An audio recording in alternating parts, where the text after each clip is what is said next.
పోలవరం గురించి వైసీపీ నాయకులు మాట్లాడుతున్నటువంటి తీరు కానీ, పోలవరం గురించి వైసీపీ వారి అవినీతి మరి కరపత్రిక కథనాల గురించి కానీ చూస్తూ ఉంటే మనం చిన్నప్పుడు తరగతి గదుల్లో చెప్పినటువంటి కథ ఒకటి గుర్తుకొస్తూ ఉన్నటువంటి పరిస్థితి. ఏదైతే ఒక పేద బ్రాహ్మణుడు మేకపిల్లని తీసుకెళ్తూ ఉంటే మరి నలుగురు 4 చోట్ల ఏంటి పంతులు గారు మీరు కుక్క పిల్లని తీసుకెళ్తూ ఉన్నారని మొదటిసారి చెప్పి, మళ్ళీ కొంత దూరం పోయిన తర్వాత రెండో వ్యక్తి చెప్పి, మళ్ళీ కొంత దూరం పోయిన తర్వాత మూడో వ్యక్తి చెప్పి, మళ్ళీ కొంత దూరం పోయిన తర్వాత 4వ వ్యక్తి చెప్పడంతో నిజంగానే కుక్క పిల్లని తీసుకెళ్తున్నానేమో అని చెప్పి పాపం ఆ యొక్క పేద బ్రాహ్మణుడు ఆ మేకపిల్లని వదిలేసినట్లుగా మరి అంటే అటువంటి అబద్ధాన్ని కూడా 100 సార్లు చెప్తే అది నిజమైపోతుంది అనేటువంటి నమ్మకం ఉన్నటువంటి వ్యక్తి జగన్మోహన్ రెడ్డి. ఆ పోలవరం గురించి కూడా పదే అబద్ధాలు, అసత్యాలు, అంటే దొంగే దొంగ దొంగ అని అరిచినట్లుగా పోలవరం గురించి వీళ్ళు రోజు చేసేటువంటి అసత్యమైనటువంటి ప్రచారం. అందులో భాగంగానే పోలవరం ఎత్తు 41.15 మీటర్లకి మరి తగ్గించేస్తున్నారని ఈరోజు వీళ్ళు చెప్తూ ఉంటే చాలా ఆశ్చర్యం. ఎందుకంటే చరిత్ర చెప్తూ ఉంది, మనకున్నటువంటి డాక్యుమెంట్స్ ఎవిడెన్స్లు చెప్తూ ఉన్నాయి. 2019కి ముందు పోలవరం చరిత్రలో 41.15 మీటర్లని కానీ 45.72 మీటర్లు కానీ ఎక్కడైనా పోలవరం చరిత్రలో 2019కి ముందు ఎక్కడైనా ఉందా? అదేవిధంగా ఫేజ్ 1 అని కానీ ఫేజ్ 2 అని కానీ పోలవరం చరిత్రలో 2019కి ముందు ఎక్కడైనా ఏ డాక్యుమెంటేషన్లైనా, ఏ లేఖలైనా, ఏ ప్రతిపాదనలైనా ఎక్కడైనా ఉందా?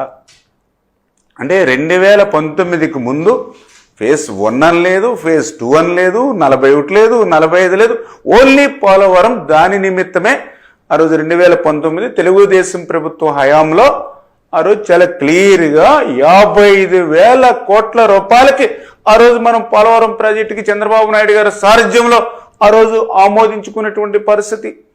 తర్వాత ఈ జగన్మోహన్ రెడ్డి వచ్చిన తర్వాత మరి నువ్వు ఆ ఫేజ్ 1 ఫేజ్ 2 నువ్వు పెట్టి ఆ యొక్క 41, 45 అని డిఫరెన్సెస్ మీరు తీసుకొచ్చి ఈరోజు మళ్ళీ పోలవరం గురించి మొసలి కన్నీరు కారుస్తూ ఉంటే నిజంగా ఇటువంటి వారి పట్ల ఎంత జాగ్రత్తగా ఉండాలో ఈవేళ ప్రజలందరూ కూడా అర్థం చేసుకోవాల్సినటువంటి పరిస్థితి. ఆ రోజు 6 కాలం శ్రమించి 18 నెలలు శ్రమించి ఆ రోజు డయాఫ్రమ్ వాల్ నిర్మాణం పూర్తి చేస్తే ఆ రోజు చంద్రబాబు నాయుడు గారు నువ్వు వచ్చిన తర్వాత చేసినటువంటి నిర్వాహకం ఏంటి? ఆ రోజు పూర్తి చేసిన డయాఫ్రమ్ వాల్ని నువ్వు 2020లో ధ్వంసం చేసినటువంటి చరిత్ర నీది. మళ్ళీ ఈరోజు ఆ డయాఫ్రమ్ వాల్ని మళ్ళీ ఈరోజు చంద్రబాబు నాయుడు గారు వచ్చి మళ్ళీ దాన్ని పునర్నిర్మాణం 990 కోట్ల రూపాయలతోటి మళ్ళీ కొత్తగా ఈవేళ డయాఫ్రమ్ వాల్ మళ్ళీ నిర్మాణం మరి చేస్తూ ఉన్నాం. అంటే నువ్వు విధ్వంసం చేస్తే మళ్ళీ మేము పునర్నిర్మాణం చేస్తున్నటువంటి పరిస్థితి. ఆ రోజు నువ్వు 2019లో పాదయాత్రలో ఆ పునరావాస సంబంధించినటువంటి వాళ్ళకందరికీ ఏం చెప్పావు? ఆ రోజు R&R ప్యాకేజీల గురించి మరి ఆ రోజు నువ్వు ఏవైతే పాదయాత్రలో చెప్పావో 5 సంవత్సరాల్లో అవన్నీ కూడా నీటి మూటలయ్యి 1 రూపాయిన నువ్వు పునరావాసానికి సంబంధించి విడుదల చేశావా? కానీ ఈరోజు మళ్ళీ చంద్రబాబు నాయుడు గారు, ఎందుకంటే ఆ రోజు 2019కి ముందు మరి ఆ రోజు చంద్రబాబు నాయుడు గారు 830 కోట్ల రూపాయలు ఆ రోజు నిర్వాసితులకు ఇచ్చాం. మళ్ళీ ఈరోజు చంద్రబాబు నాయుడు గారు ముఖ్యమంత్రిగా వచ్చాకనే మళ్ళీ ఈరోజు 1000 కోట్ల రూపాయలు నిర్వాసితులకు ఇస్తూ ఉన్నాం పోలవరంకి సంబంధించి. మరి ఆ రోజు నువ్వు 19, 24, 5 సంవత్సరాల్లో నిర్వాసితులకు ఎప్పుడైనా 1 రూపాయి ఎక్కడైనా అందించావా?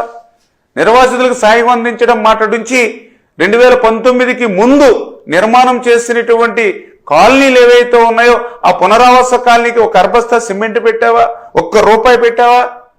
మరి అసలు పోలవరాన్ని పూర్తి చేయడం మాట నుంచి దాన్ని ధ్వంసం చేసి విధ్వంసం చేసి నువ్వు మళ్ళీ పోలవరం గురించి ఈరోజు అసత్యాల అబద్ధాలు చెప్పేటువంటి పరిస్థితి నిన్ను చూస్తూ ఉంటే ఈవేళ తెలుగు జాతి, తెలుగు ప్రజలు, తెలుగు రైతులు ఈ యొక్క జగన్మోహన్ రెడ్డి క్షమించరు అనే విషయాన్ని మరొక్కసారి మీ ద్వారా కూడా తెలియజేసుకుంటూ ఖచ్చితంగా ఈరోజు ఇక్కడ తెలుగుదేశం, జనసేన, బీజేపీ అదేవిధంగా కేంద్రంలో ఉన్నటువంటి ఏదైతే ఎన్డీఏ ప్రభుత్వం ఏదైతే ఉందో రేపు రాబోయేటువంటి రోజుల్లో కూడా ఈ ఆంధ్రప్రదేశ్ రాష్ట్రానికి గతంలో ఏ ముఖ్యమంత్రి చేయనటువంటి ద్రోహం, దగ ఈ మోసం మరి ఏదైతే జగన్మోహన్ రెడ్డి చేశాడో మళ్ళీ దాని నుంచి ఈ రాష్ట్రాన్ని మళ్ళీ పునర్నిర్మాణం చేసుకునేటువంటి విధంగా గత ప్రభుత్వం ఏదైతే పాపాలు చేసిందో అవన్నీ కూడా ఈరోజు పోలవరానికి శాపాలుగా ఏవైతే మారాయో వాటినన్నింటినీ కూడా మళ్ళీ సరిదిద్దుకుంటూ గత ప్రభుత్వం చేసినటువంటి తప్పిదాలన్నింటినీ కూడా చంద్రబాబు నాయుడు గారు తన పరిపాలనా దక్షతతో మళ్ళీ సరిదిద్దుతూ మళ్ళీ పోలవరం నిర్మాణాన్ని పట్టాలెక్కించి పనిచేస్తూ ఉన్నాం.